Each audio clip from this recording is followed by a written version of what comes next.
a privilege.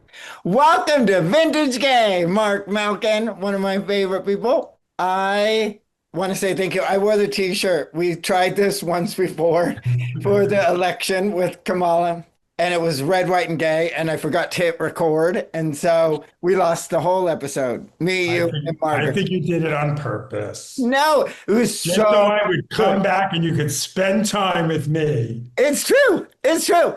Because you were the gayest one in that conversation.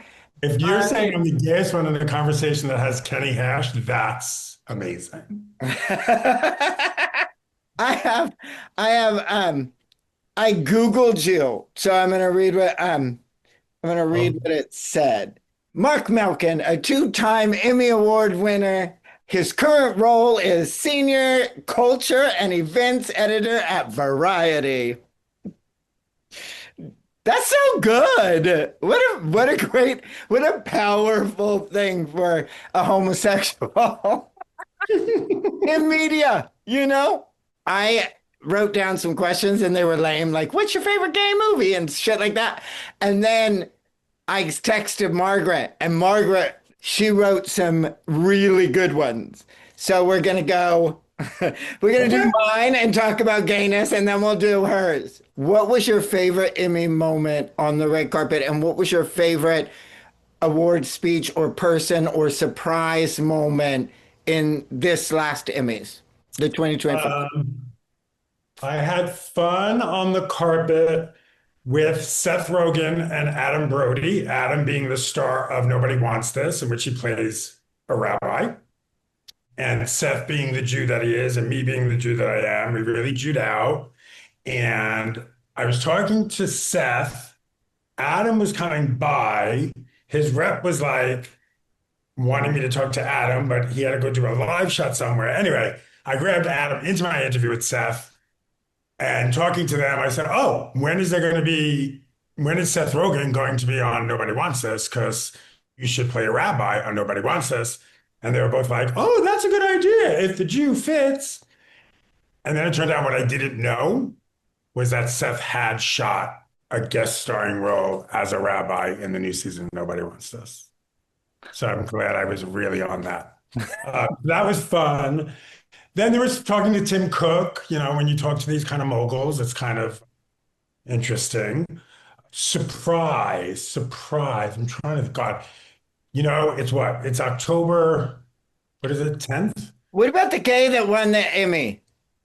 The gay that won the Emmy. Well, there was a couple, but the I hadn't seen the show, but he surprised me, and his I just was like, oh, Why am I forgetting which gay won the Emmy? Jeff Hiller. okay. He Not both. seemed surprised. Yes, that was the spot. Yes, Jeff Hiller in this lovely pink outfit, as I'm wearing. Yes, Chanel looking outfit. It wasn't Chanel, but it looked like Chanel. That yes. was a surprise. The show was like kind of a sleeper hit. HBO actually canceled it last season. So this was sort of their swan song. And that Jeff won. It was so, so sweet. He looked so. I was like, yes. And then it panned, and there was like openly gay actors in the audience clapping for him, and I was like, that never happens. Yeah, It's part of now, but in our generation, when we were coming out in that, I graduated in 1984, so like I when I came out, graduated there high wasn't. Yeah, I graduated high school in 88. I'm trying to think what was gay then. Not much. I think, let me look. I think 1988 Torch Song Trilogy, my favorite movie. I watched it like 100 times. Yeah, I mean, and then, right around the corner was, RuPaul, the Will and Graces of the world. It was Longtime getting Companion was 89. Longtime Companion. I remember seeing Longtime Companion and Everyone that died of AIDS came at the end of the movie and showed up. I cry every time I see It that. was it was it Oh, was so good. yeah.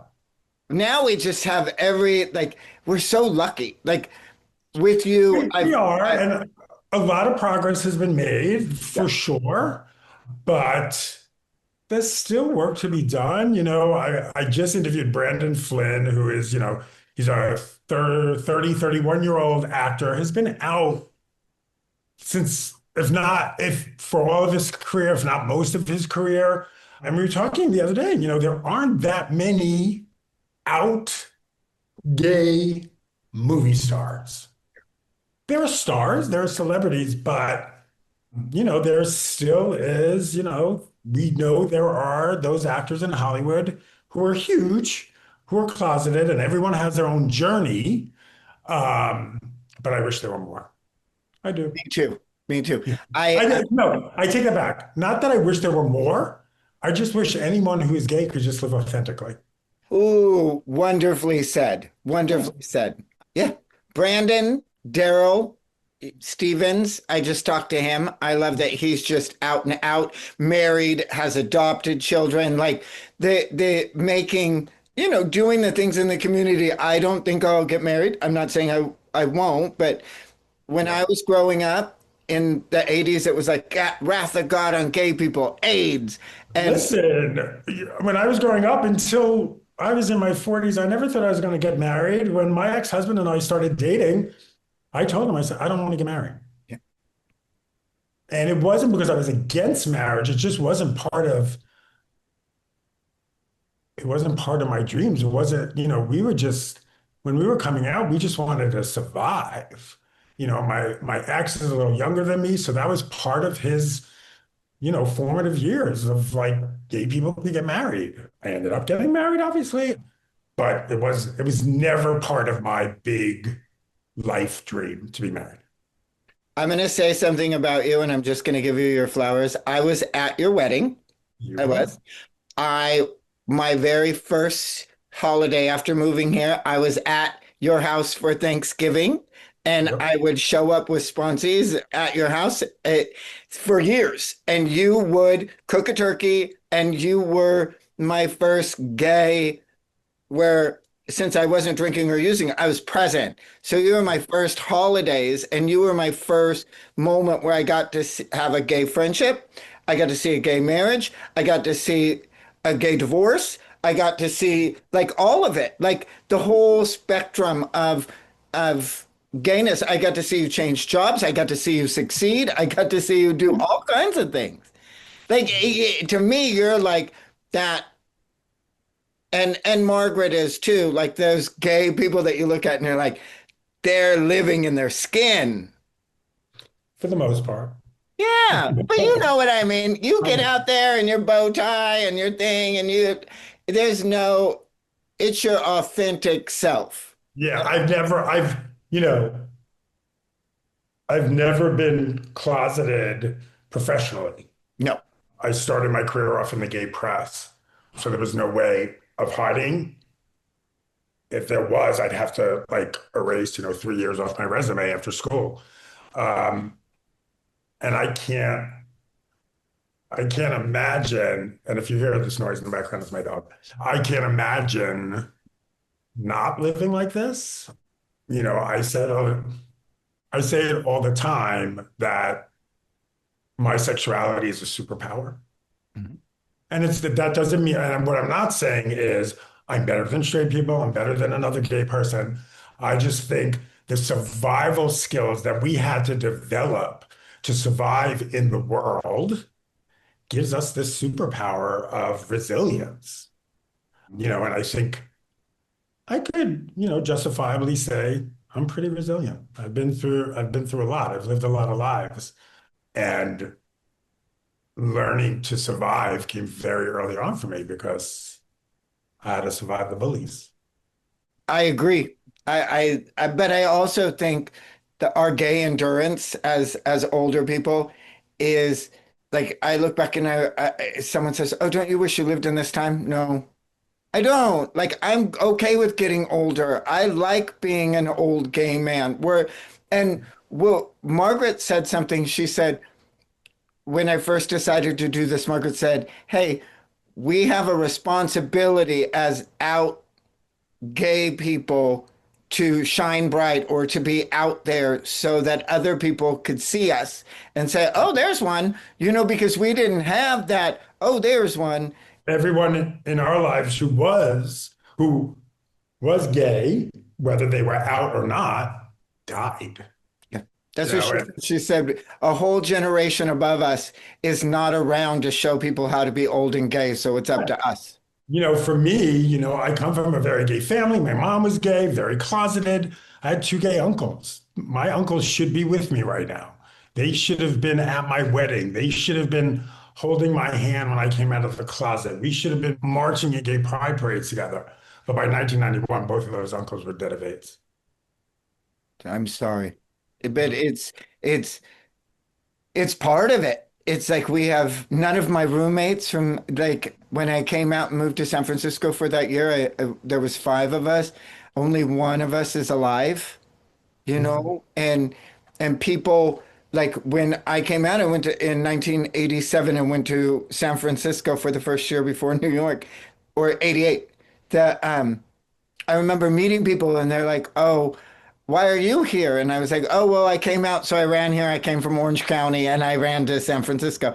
And I think the next stop is New York. And I said, "Why are you here?" And they're two of them, very handsome young men, early 20s, said, "We're here to die." And they meant it. Like they were here to live their life and they knew that there was freedoms in San Francisco that they could smoke pot or do whatever, but it was it was just part of it. Yeah. And no one was saying anything. And that's why I I looked up the history of gayness and because I wanted to understand the pink triangle because I affiliate it with ACT UP, right? And then that was founded in 1987, but which ACT UP stands for AIDS Coalition and Bash Power. Okay. Police power.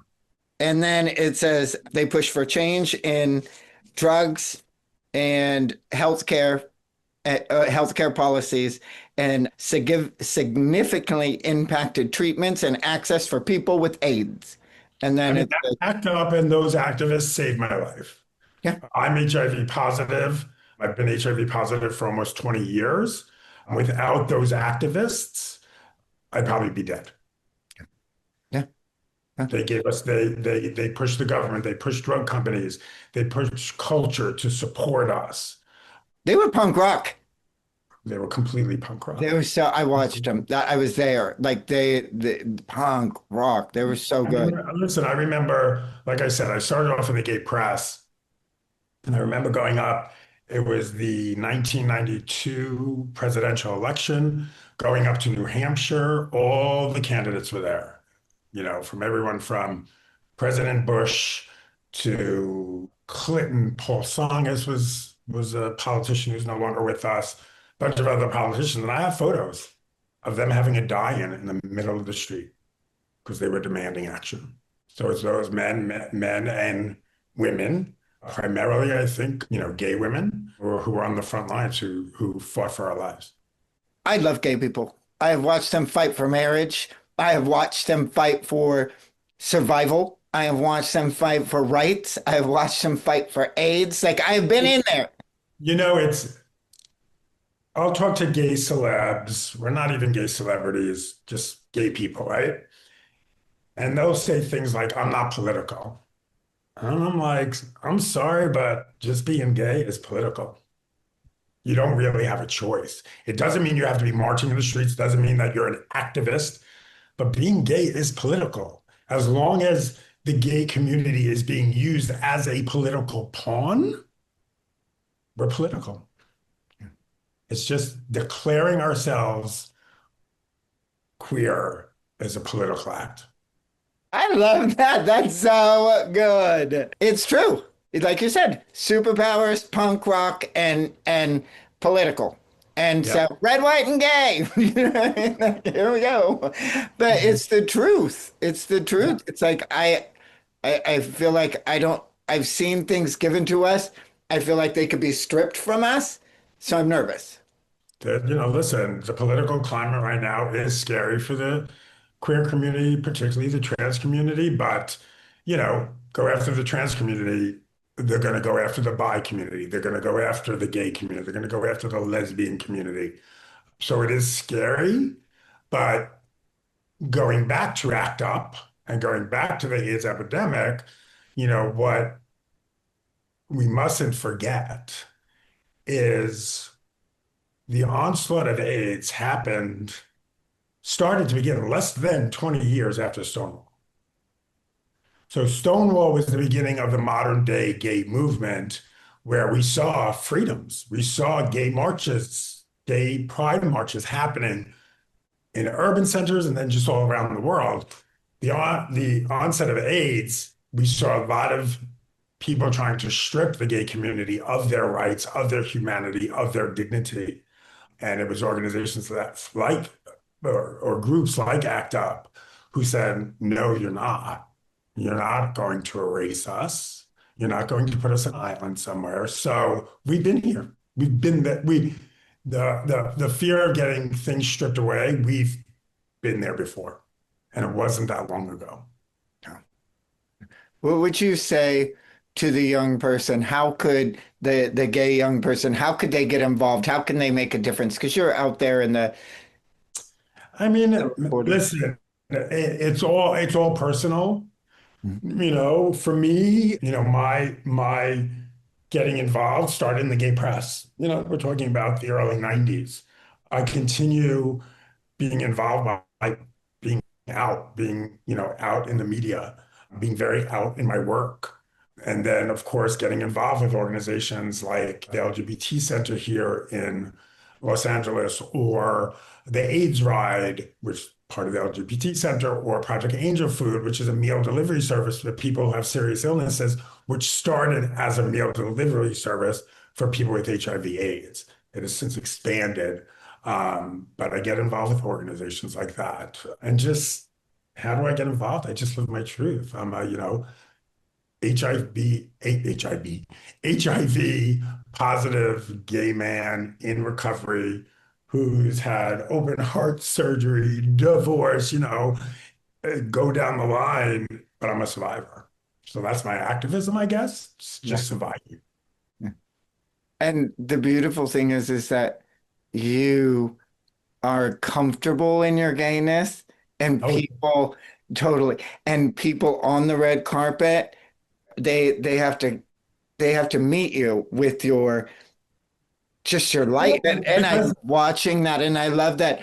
I know what I feel like if I because I've always been I grew up and I was the town sissy. I was the only one with glitter shooting out of my ass at like 9. My mom said, "Why is the baseball team calling you a sissy?"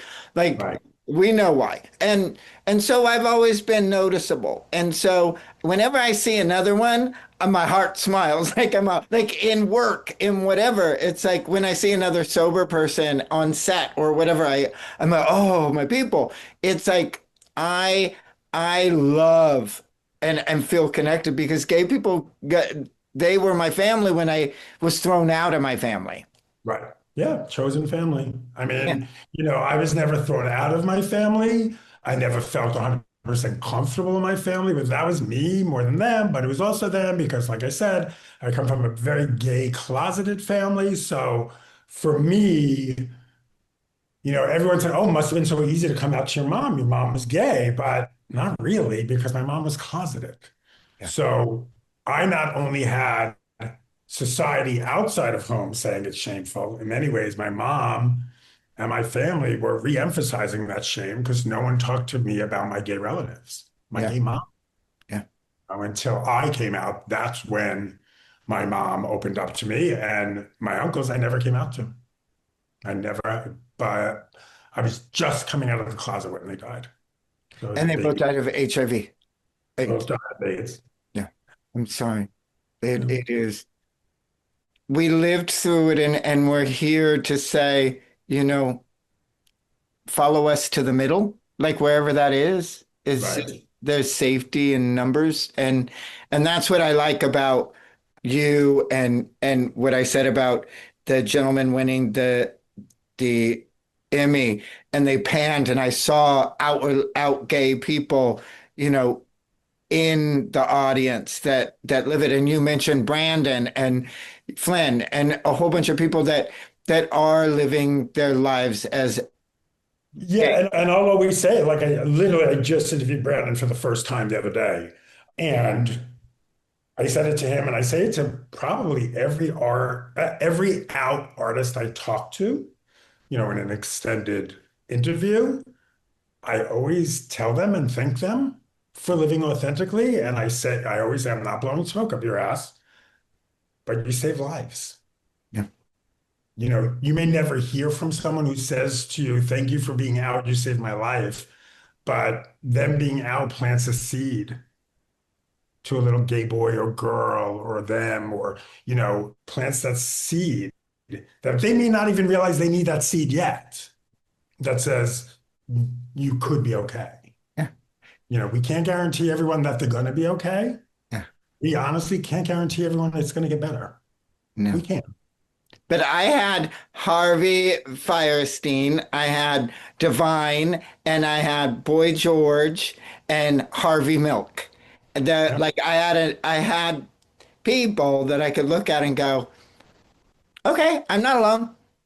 Right. You know what I mean? Or the creative or there's beauty in not feeling alone. Yeah. And I that's what I was saying about you on the carpet is that in the midst of chaos, they get to see someone there and go, "Oh, hey, girl," you know. I did it with this actor the other day at the Emmys, actually. How an actor came up to me and like, hey, girl. Yeah. And I said to him, I go, so girl. And I was like, maybe I shouldn't be just keep calling you girl. And it wasn't because like some internalized homophobia thing. It was just so casual. Yeah, Uh, yeah. but this is an actor I could call girl. So I told Margaret that you were going to be on the podcast today, and I said, "Do you have any questions?" And so I should just have a section saying, Margaret asks. Margaret asks," because she did it with Chaz and she did it with Jason Dupuy, the Selena Estides. Okay, so where is she? Here we go. Questions from Margaret Show. How are you dealing with the insane political time? Boy, that is a lot. I think she's asking as a reporter, like these are, Yeah, I mean, as a reporter, listen, do I cover a lot of politics? No. Politics are my beat. Do I cover politics? Yes. When there's the intersection between Hollywood and politics, which we see more and more. It's everything from, Bad Bunny should not be this controversial pick for the Super Bowl halftime show, but it's been politicized. I don't call it a controversy, maybe because I obviously have no problem and I celebrate that Bad Bunny is playing the Super Bowl. But yeah, I cover politics in the sense of, if a celebrity gets political about something, whether it's during a speech or on the red carpet, whether it's, Javier Bardem on the red carpet at the Emmys, really wanting to talk about Gaza and the situation in Gaza. Yes, that gets political. The news cycle between politics and entertainment is just 24/7. So as someone in the media, I try to pace myself. I try to pace myself, but it is a lot. It is a lot. what can journalists do to protect our freedoms of speech, our freedom of speech? I think it's continue telling the stories, continue telling the stories of marginalized communities, giving voice to a lot of communities that are voiceless. Also sticking to the facts. We know right now that the media is not a trusted source, and that breaks my heart. There has been a poison, I believe it's a poison, that has spilled into the common belief that the media can't be trusted. And that is just not true. Yeah. Are there media outlets that can't be trusted? Of course. Are there journalists who can't be trusted? Of course. But when you look at fair and balanced journalism, it's there. It's there. What is the best way for the LGBTQ community to stay informed? I think for everyone, it's picking what your news source is. It's really, and the scary thing is Instagram, Twitter, Facebook, TikTok will kind of find that for you because of your algorithm, because of what you're looking at, because of what you're choosing to read. But it's, coming up with your own choices The next question is, what are the news outlets you trust? How do you spot bias? And when you're writing, do you notice bias creeping in? And how do you stay objective? I trust the New York Times. I trust CNN. I trust the news shows.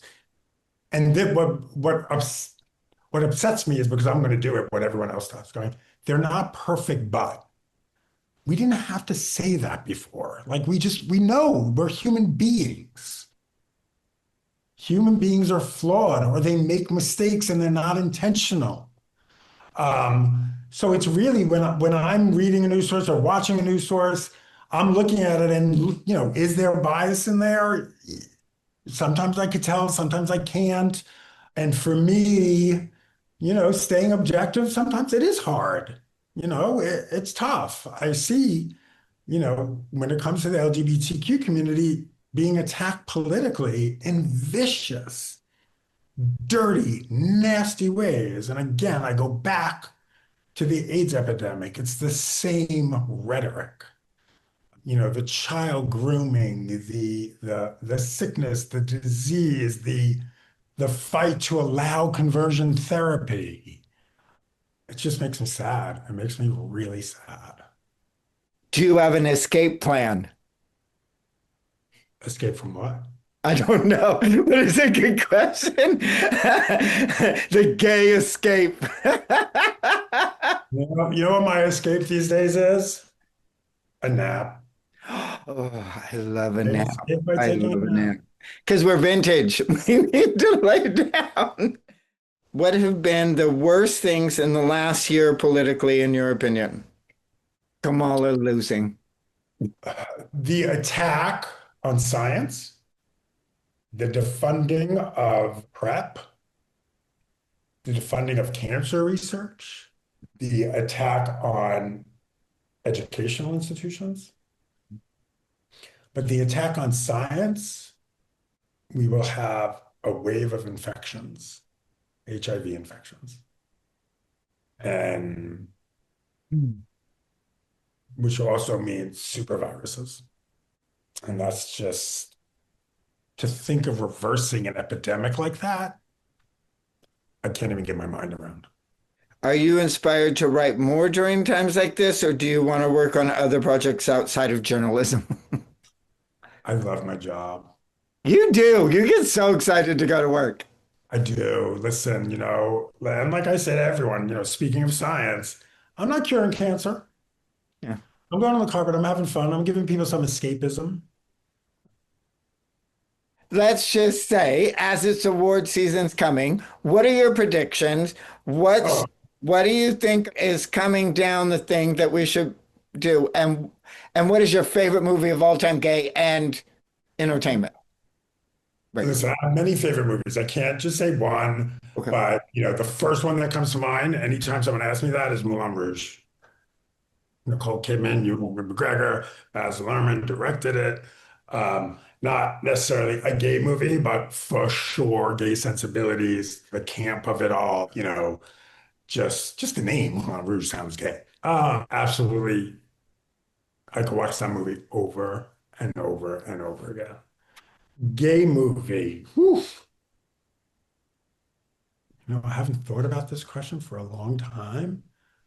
Brokeback There's Mountain. more nowadays, like because we have Brokeback Mountain, we have Beautiful Thing, we have Longtime Companion, like we have Yeah, so you many. have a lot, and you look at Brokeback Mountain, it's a beautiful movie, but then, a movie that just came out this year called History of Music, yeah, or History of Sound. Paul Mescal, Josh O'Connor, gorgeous. It gets compared to Brokeback Mountain a lot, and I agree with Paul Mescal, who said that's kind of lazy just because it's a gay love story, and I kind of agree with that. Beautiful, absolutely beautiful performances by these two men. But then like Tu Wong Fu, La Cage aux Folles. I'm talking about the original. Yeah. The Birdcage, yes. The Birdcage. I mean, that obviously is a very gay movie. Uh-huh. And then God, I've watched. Then right now on Netflix, it literally just premiered yesterday. It's called Boots. Oh, I Googled it and I watched the thing because I saw it on my gay TikTok and I was like, oh, ask Mark about this because he's seen it. And it was just like it was like gay this and gay. And so then I went and I watched the screener and I was like, oh, this looks sexy. And then I was like, I'm gonna ask Mark. Yeah, it's based on a memoir called The Pink Marine, which is about a real man's story being a gay man in the Marines in the late 80s, early 90s, even before Don't Ask, Don't Tell. So it was literally basically illegal to be gay in the military. And Miles Heiser is the lead from 13 Reasons Why. I actually have an interview coming out with him tomorrow. Again, another out actor in his 20s, been out since like I think he even said to me, he's like, I've never not been out. But it has a lot of out gay actors in Boots, some playing gay, some not. And it's just this wonderful way of telling a story. There's a lot of heart, there's a lot of comedy, and it's super sweet. So projects like that come out, and I'm like, this is amazing, and it could be my next favorite at the moment, my most, favorite thing. But then you look, there's a show that just started on Netflix also, House of Guinness, which is sort of like Succession and the Gilded Age about Guinness beer and the family that started Guinness beer back in the gazillion years ago. And there's some beliefs, some theories that one of the Guinness brothers, Arthur, was gay. So this show takes Arthur and makes him very out and gay. It's a little fantasy because back in those days, there's no way he could be that out, but it's wonderful to see that in a period piece like that. Oh, I love that. I literally saw the boots on the thing and then the gay actors talking about being out and gay and playing gay roles. And so then I was like, "Oh, I want to talk to Mark about it." So I'll watch Yeah. the trailer. And then I looked up, has a gay man ever won for playing a gay role an Oscar? And the answer is no. And then it says Sir Ian McKellen was nominated for Gods and Monsters in 1998, but he was nominated. And then it said Moonlight was the first LGBT movie to win an Oscar for Best Picture at the 89th Academy Awards. And that was it. I was like, oh, no one's ever won that's gay playing a gay role or whatever. But since then, since Ian, Jodie Foster was nominated for playing the swimmer. I'm forgetting her name. Was a lesbian, and Jodie Foster obviously being a lesbian. I'm trying to think of some other nominations of gay actors playing. Coleman Domingo, I think, was nominated for Bayard Rustin. I think I'm almost positive. I love watching him. I love watching him on, I love watching him on the red carpets. I love watching what he's wearing. I love watching him show up with his husband. I love watching the whole gay package. Yeah. Like to me, I'm just like, oh, like he wins for me. Like he's He's a my diva. He's a diva we should be looking up to like that. yeah. Him and Billy Porter showing up in a dress, and that was my favorite. Like it's even on my vision board. Like I loved that he showed up in that tuxedo gown. Yes, yeah. That made the gayness in me just so More happy. gay. More Yeah, gay. more gay. So to those two for just like I love it. I love that people aren't afraid. Some people aren't afraid to shine their gayness very bright. Yep. Show up, in their gay. Authentic. They're Yes, they're authentic. showing up authentically. Yes, I love it. Thank you for doing this Of course, always. twice. You got it. I love it. I love you. Bye. Sweetheart. Hey, hey, you're gay. Aging is a privilege.